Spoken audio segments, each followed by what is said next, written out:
오늘 실 하나님의 말씀은 고린도전서 12장 4절에서 11절 말씀입니다. 고린도전서 12장 4절에서 11절 말씀 한 절씩 교독하겠습니다. 신약성경 277페이지에 있습니다. 고린도전서 12장 4절에서 11절입니다. 한 절씩 교독합니다. 은사는 여러 가지나 성령은 같고 또 사역은 여러 가지나 모든 것을 모든 사람 가운데서 이루시는 하나님은 같으니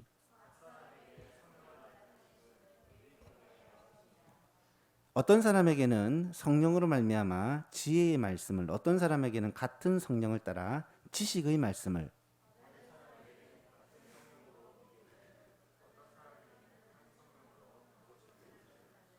어떤 사람에게는 능력 행함을, 어떤 사람에게는 예언함을, 어떤 사람에게는 영들 분별함을, 다른 사람에게는 각종 방언 말함을, 어떤 사람에게는 방언들 통역함을 주시나니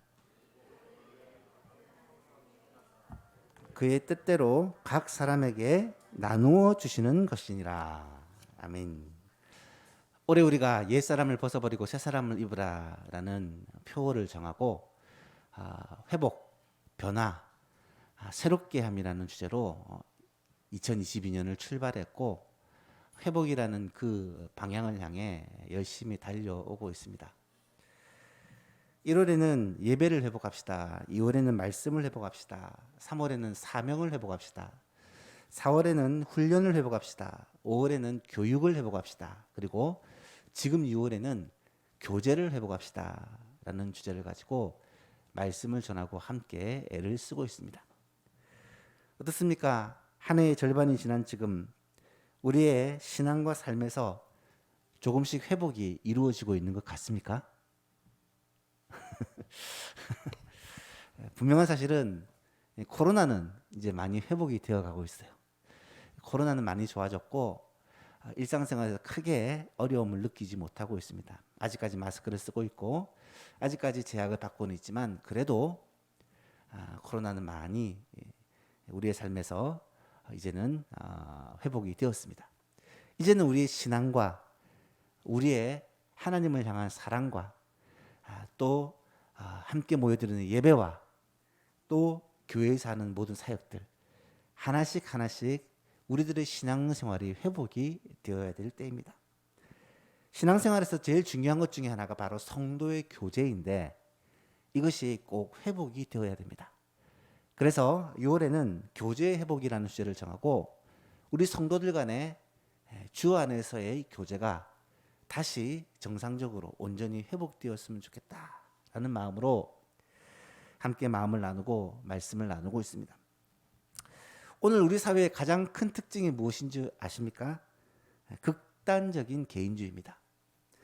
여러분 보시면 알겠지만 예전과 가장 많이 달라진 점이 한 사람 한 사람이 다 자기밖에 모른다는 것입니다. 물론 생활이 편리해지고 문명이 발달하고 여러 가지로 우리의 삶에 나아진 면이 있습니다. 그런데 그런 문명들이 오히려 우리 각 사람을 다 개인주의로 몰아갑니다. 특별히 개인주의를 부추기는 중요한 요인이 스마트폰인데요. 요즘 스마트폰 없는 사람은 거의 없죠. 어른이나 초등학교만 들어가면 다 스마트폰을 한 개씩 들고 다닙니다. 어른들은 무조건 싼 거, 아이들은 무조건 비싼 거. 스마트폰을 고르는 방법도 다르더라고요.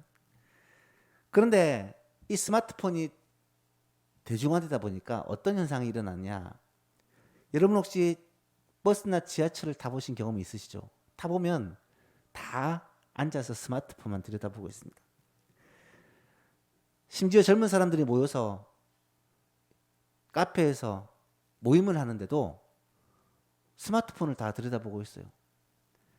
앞에 누구랑 얘기를 하는데 자기는 다른 사람이랑 스마트폰으로 대화를 하고 있는 거예요. 이런 모습을 보면서 참 이 스마트폰이라는 것이 개인주의를 부추기는구나. 함께 앉아 모임하고 함께 앉아 대화하고 서로 만나고 교제하는 것을 참 방해한다라는 생각을 해보게 됩니다. 그래서 단체 수련회나 이런 데를 진행할 때 시작하면서 3박 4일 동안 스마트폰을 다 회수해서 걷어놓고 그렇게 수련회를 마치고 돌려주는 모습도 자주 봅니다.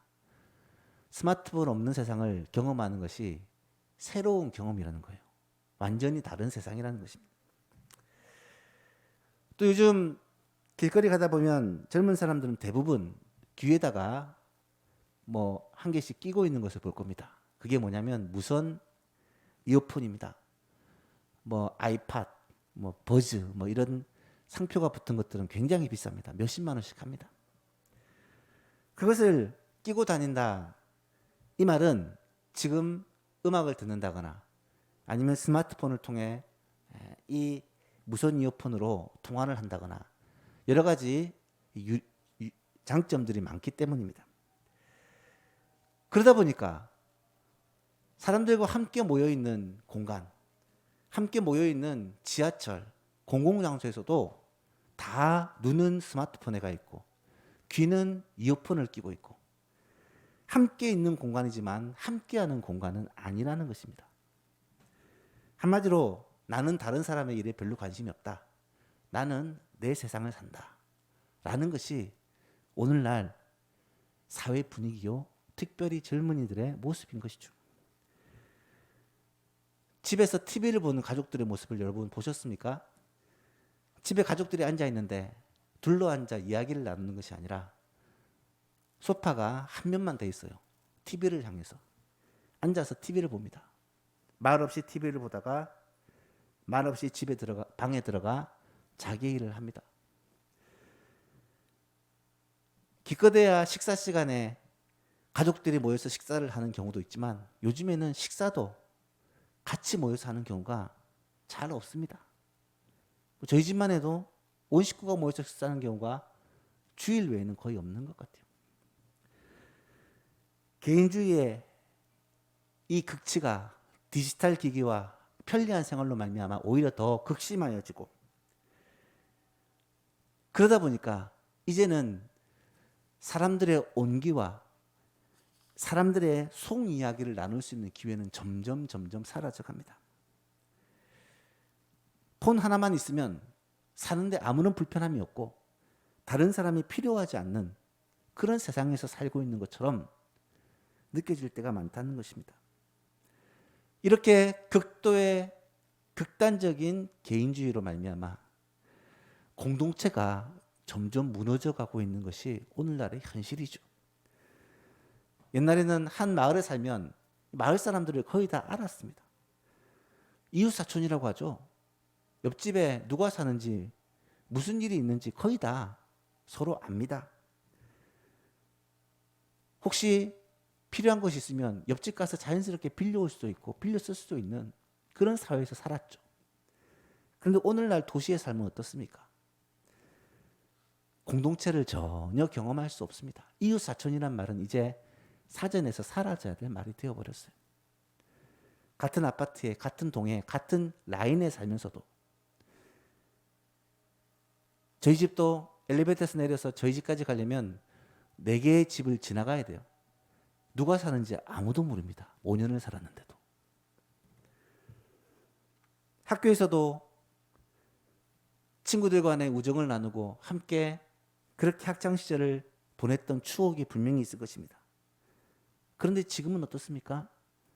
학교에서 친구들이 아니라 다 경쟁자입니다. 내신을 위한, 입시를 위한. 그나마 2-3명 마음에 드는 친구들만 같이 다니고 다른 사람들은 철저히 배제합니다. 따돌리고 피하는 일들이 비일비재하게 일어납니다. 동창회, 동기회, 이제는 이런 단어들조차 점점 사라진다고 합니다. 마지막 보루는 가정입니다. 그런데 그 가정마저도 개인주의의 희생양이 되어가고 있습니다. 식구들이 다 같이 모이는 것 자체가 너무 어렵고 다 모이더라도 앉아서 식사하고 얘기하는 경우가 정말로 드뭅니다. 저희 집부터 함께 모여 식사하는 경우가 거의 없습니다. 이러다 보니까 가족 간의 사랑, 가족 간의 이 정이라는 것이 정말 점점 옛날 얘기가 되어가고 있는 것 같아요. 공동체 속에서 함께 살아가면서 한 지붕에 살면서도 이렇게 교제가 없는 삶, 사귐이 없는 삶, 대화가 없는 삶, 부모나 형제나 친족이나 친구나 우리가 속한 어떤 공동체에서도 마음을 나누고 슬픔을 나누고 아픔을 나누고 격려를 받고 위로를 받고 힘을 얻을 수 있는 그런 공동체가 사라져 가야 된다는 것이 얼마나 가슴 아픈 일인지 알 수가 없습니다. 내 아픔과 내 상처를 나누고 치유할 수 없고 오히려 사람들에게 피해를 주기 때문에 서로 피해받지 않기 위해 자기 방어를 더 견고하게 하는, 어쩌면 고립된 세계, 고독한 세계 속에 우리가 살아가고 있지 않을까 그렇게 생각합니다. 그러다 보니까 오늘날 현대사회에서 가장 많이 증가하는 질병이 우울증이고, 많은 학자들은 현대인의 약 70%가 우울증 증세가 있고 30% 정도는 치료가 필요한 우울증 환자라고 얘기를 합니다. 사회성의 결여로 결국 이혼이 점점 늘어나고 자살률들이 늘어나고 사회 부적응자들이 자꾸 생겨나는 일은 오늘 현대사회의 명백한 사실입니다. 그런데 여러분, 이런 현대사회 속에서 현대사회의 가장 아픔, 가장 치부라고 말할 수 있는 이 공동체 파괴 현상 속에서 과연 대안을 제시하고 참된 공동체의 모습을 보여주고 정말 마음을 나누고 진정한 위로를 받고 아픔과 상처를 싸매줄 수 있는 그런 진정한 공동체를 보여주어야 할 곳이 과연 어디겠습니까? 말할 것도 없이 교회입니다. 교회는 지금과 같은 세상 속에, 이런 극단적인 세상 속에 참된 공동체의 모델이 되어야 합니다. 교회는 그렇게 할 수 있습니다. 왜냐하면 교회의 본질이 하나이기 때문에, 하나됨이기 때문입니다. 교회는 그 본질 자체가 하나인 공동체, 하나된 공동체입니다. 오늘 본문에서는 교회의 하나됨에 대해서 이렇게 말씀을 합니다. 은사는 여러 가지나 성령은 같고 직분은 여러 가지나 주는 같으며 또 사역은 여러 가지나 모든 것을 모든 사람 가운데서 이루시는 하나님은 같으니. 왜 교회가 하나일 수밖에 없다고 말합니까? 하나님이 한 분이시기 때문입니다. 교회를 이루는 각 구성원이 각각 다르고 또 그들의 은사와 직분과 사역이 각각 다르지만 그 은사와 직분과 사역을 주시는 분은 한 분이시고 그 한 분은 하나님이신데 성부, 성자, 성령 삼위일체 하나님이시라는 거예요. 교회에서는 분명히 수많은 다양성들이 존재하고 그 다양성들을 교회에서 다 가지고 있지만 그 모든 다양성이 삼위 하나님 안에서 조화를 이루고 있다는 거예요. 6월 달에 교제 회복이라는 이 주제를 가지고 말씀을 준비하면서 제가 주목했던 말씀이 바로 고린도전서 12장 말씀입니다. 새벽기도 인도를 하는 가운데 고린도전서 12장 말씀을 묵상하면서 이 말씀이 어쩌면 교회의 공동체성, 교회의 본질을 가장 잘 드러내주는 말씀이 아닐까. 그래서 6월 남은 3주 동안에 이 고린도전서 12장 말씀들을 가지고 교회의 하나됨과 교회의 그 본질에 대해서 함께 생각하면서 함께 은혜를 나누고자 합니다. 오늘은 먼저 교회의 하나됨에 있어서 교회의 건강한 성장에 있어서 가장 중요한 운동력인 영적인 은사에 대해 함께 말씀을 나누고자 합니다. 영적 은사로 충만한 교회, 정말로 건강한 교회, 정말 좋은 교회가 어떤 교회냐면 영적 은사가 활발하고 충만한 교회라는 거예요. 모든 성도들이 받은 은사를 따라 하나님과 교회를 섬기고 성도를 섬기는 그런 교회가 정말로 좋은 교회다, 아름다운 교회다라는 것입니다. 7절 말씀을 보십시오. 각 사람에게 성령을 나타내심은 유익하게 하려 하심이라. 각 사람에게, 교회의 성도들을 말합니다. 각 사람에게 성령을 나타내심. 성령을 나타내심이라는 말은 영적 은사들을 가리키는 표현입니다. 바로 이어나오는 말씀을 보면 알 수 있습니다.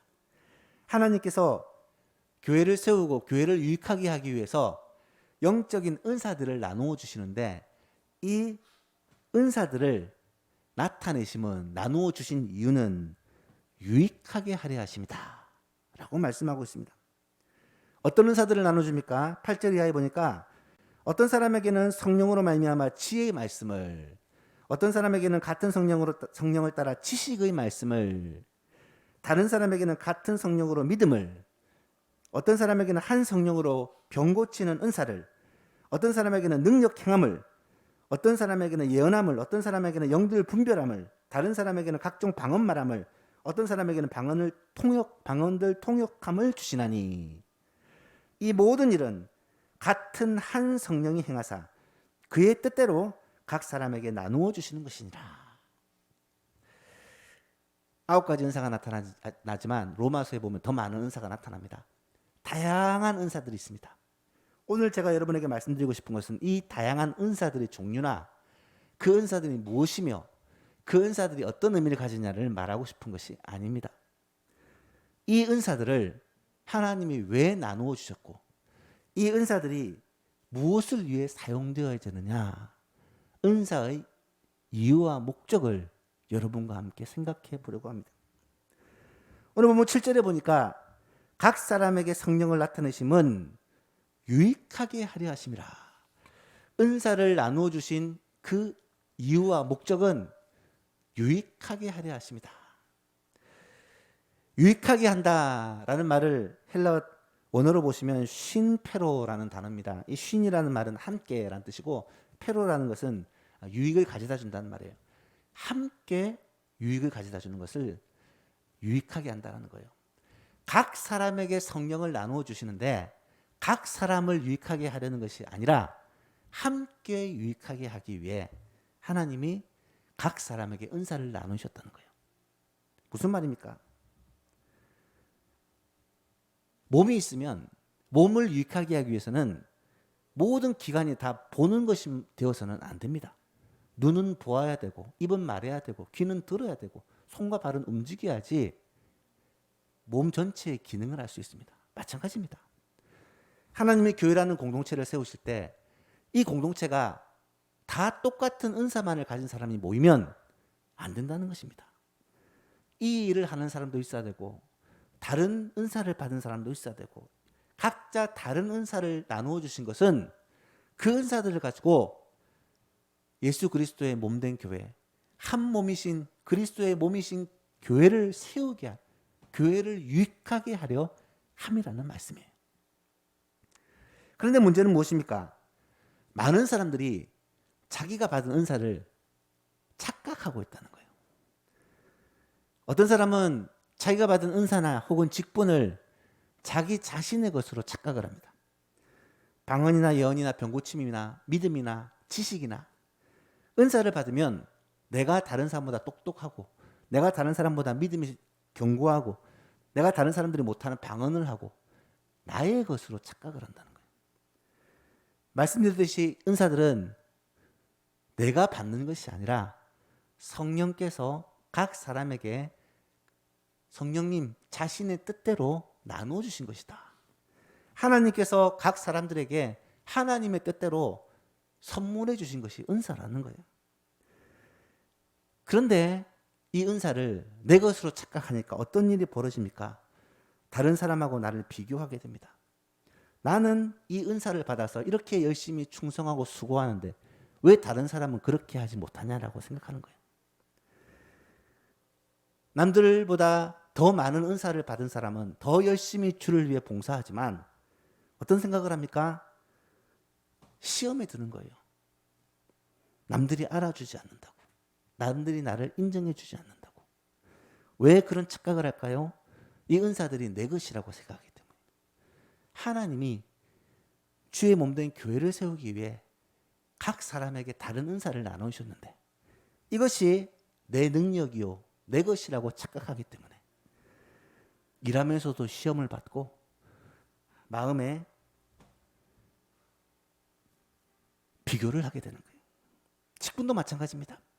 여러분 직분도 은사와 똑같습니다. 하나님께서 교회의 직분자들을 세우신 것은 그리스도의 몸을 세우고 성도를 유익하게 하는 이 일을 위해서 세워 주셨는데 이 직분을 내가 받을 만한 자격이 있어서 받은 것으로 착각을 하기 때문에 문제가 생겨난다는 것입니다. 은사도 직분도 하나님께서 삼위 하나님께서 하나님의 뜻대로 각 사람들에게 나눠주심으로 교회를 세우고 성도들을 돌보고 하나님의 뜻을 이루어가기 위해 하나님께서 주신 것인데 이것을 우리의 것으로 착각하는 순간 반드시 문제가 생겨나게 된다라는 사실을 꼭 기억해야 할 것입니다. 또 한 가지 문제가 있습니다. 사람들은 하나님이 왜 이 은사를 나눠주셨는지 그 목적, 그 이유를 망각할 때가 있다는 거예요.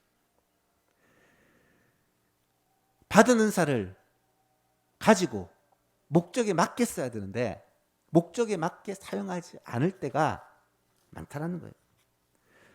간혹 귀한 영적인 은사를 받은 사람들 가운데 우리 교회는 이런 은사가 발휘되기 좋지 않은 환경이니까 내게 맞는 교회를 찾아가겠다. 이렇게 말씀하시는 분들이 있습니다. 우리 교회도 있었고요. 여러분 얼핏 들어보면 은사가 좀 쓰여질 수 있는 그런 곳에 가겠다라는 말이 맞는 것처럼 들립니다. 하지만 여러분 생각해 보십시오. 하나님이 은사를 왜 나누셨습니까?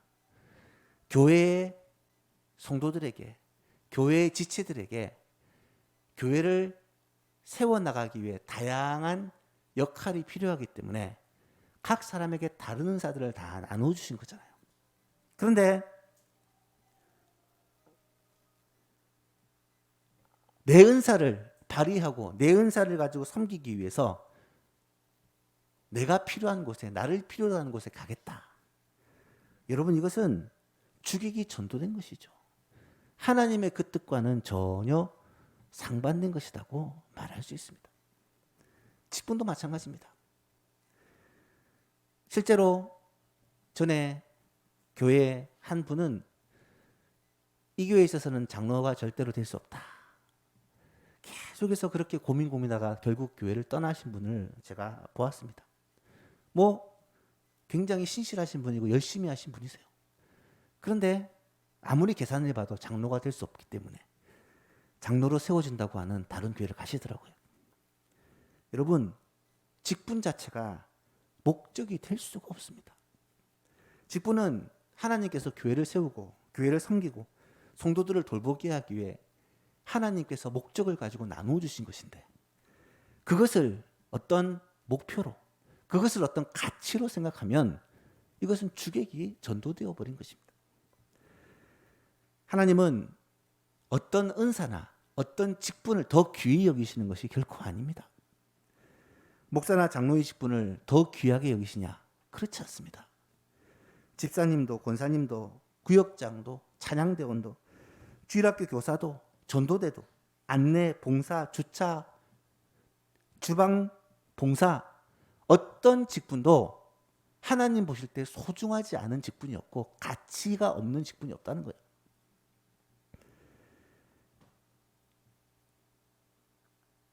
은사도 마찬가지입니다. 어떤 은사는 좋은 은사고 어떤 은사는 떨어지는 은사가 있는 것이 결코 아닙니다.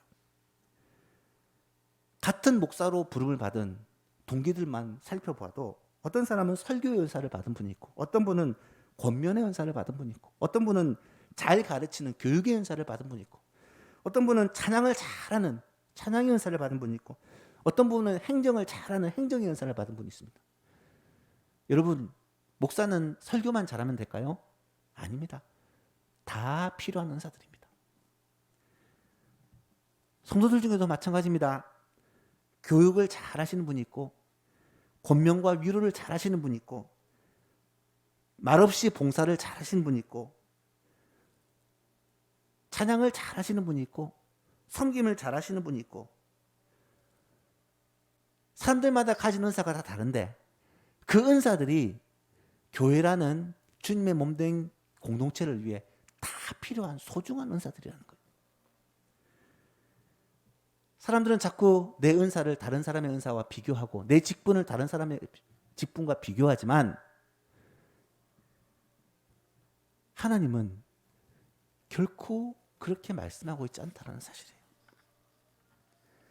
고린도서 12장에 보면 21절 이하에 보면 나중에 또 다시 살펴볼 내용인데요. 이런 말씀이 나와요. 눈이 손들어 내가 너를 쓸데없다 하거나 또 머리가 발들어 내가 너를 쓸데없다 하지 못하리니. 그뿐 아니라 더 약하게 보이는 몸의 지체가 오히려 도리어 요긴하고 우리가 몸에 덜 귀히 여기는 것들을 더욱 귀한 것으로 입혀주며 우리의 아름답지 못한 지체는 더욱 아름다운 것을 얻느니라. 오직 하나님이 몸을 고르게 하여 부족한 지체에게 귀중함을 더하사 몸 가운데 분쟁이 없고 여러 지체가 서로 같이 돌보게 하셨느니라. 만일 한 지체가 고통을 받으면 다른 지체가 함께 고통을 받고 한 지체가 영광을 받으면 모든 지체가 함께 즐거워하느니라. 너희는 그리스도의 몸이요 지체의 각 부분이라. 여러분, 이 비유가 뭔지 알겠죠? 교회 성도들을 가리키는 약하게 보이는 지체가 오히려 더 요긴합니다. 덜 귀하게 보이는 지체를 오히려 더 귀한 것으로 입혀줍니다. 아름답지 못한 지체는 오히려 더 아름다운 것을 얻습니다. 교회는 이렇게 다양한 사람들이 각각 다른 은사와 직분을 받아 서로를 돕고 돌보고 함께 고통을 받고 함께 즐거워하고 함께 그리스도의 몸을 이루어가는 그런 공동체가 교회라는 사실입니다.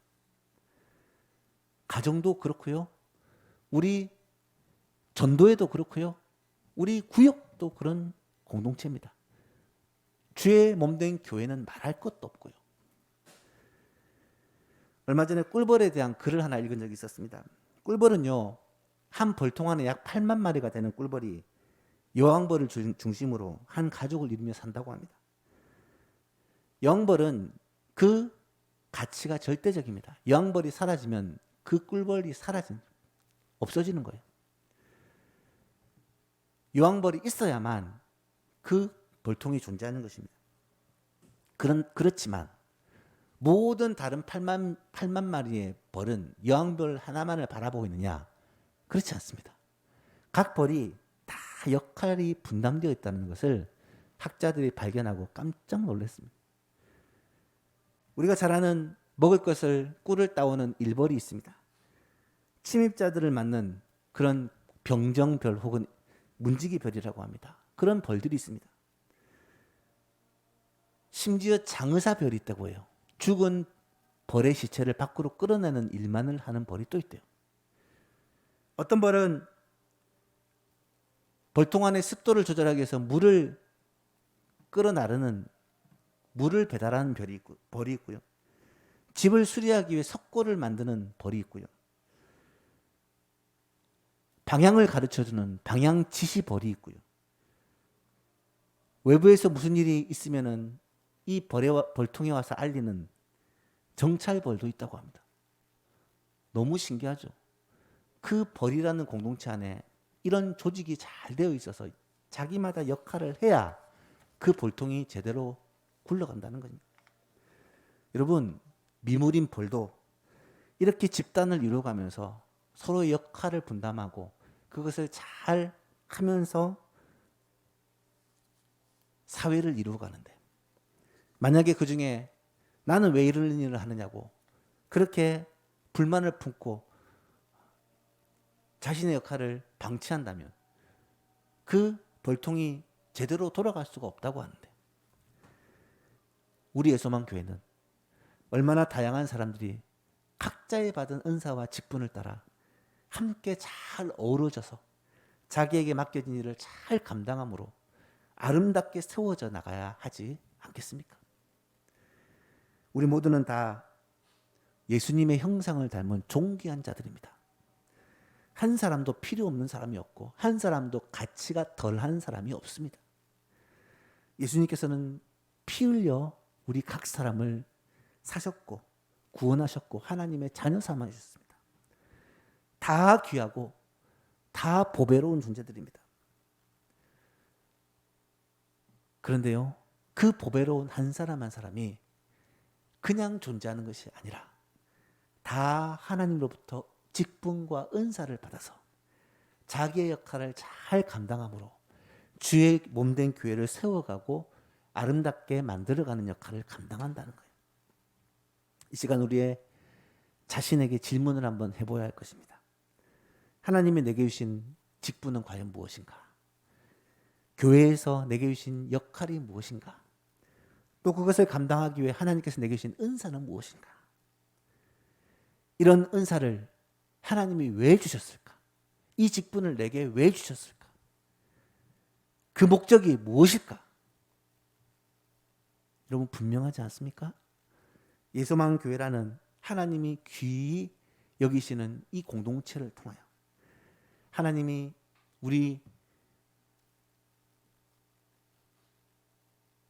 예소망 교회를 통하여 하나님이 하시고자 하는 하나님의 뜻과 계획이 얼마나 놀랍고 아름답고 멋있을까요?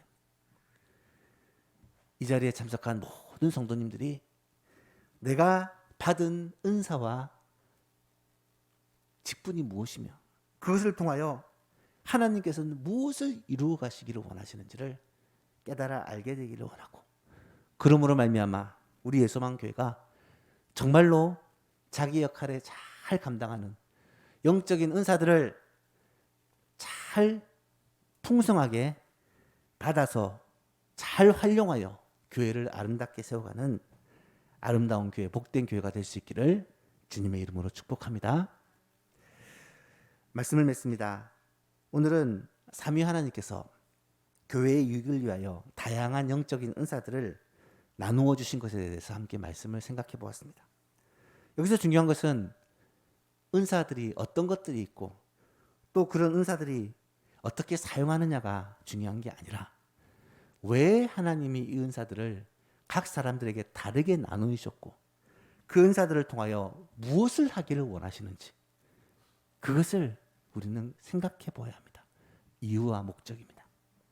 바라기는 예수만교회 성도님 모두가 하나님께서 이 은사와 직분을 우리에게 나누어 주신 이유와 목적을 바로 깨닫고 정말로 영적인 은사를 풍성하게 받아 이것들을 잘 활용하여 주님의 교회를 아름답게 세워나갈 수 있는 예소망교회가 한 사람 한 사람의 그런 헌신과 수고와 섬김을 통해 아름답게 세워져 가고 주님 맡기신 땅끝까지 복음 전하는 사명을 잘 감당하며 성도를 세우고 이 땅을 세우고 이 지역을 세워가는 하나님 나라의 귀한 일꾼으로 쓰임받게 되기를 우리 구주 예수 그리스도의 이름으로 축복합니다.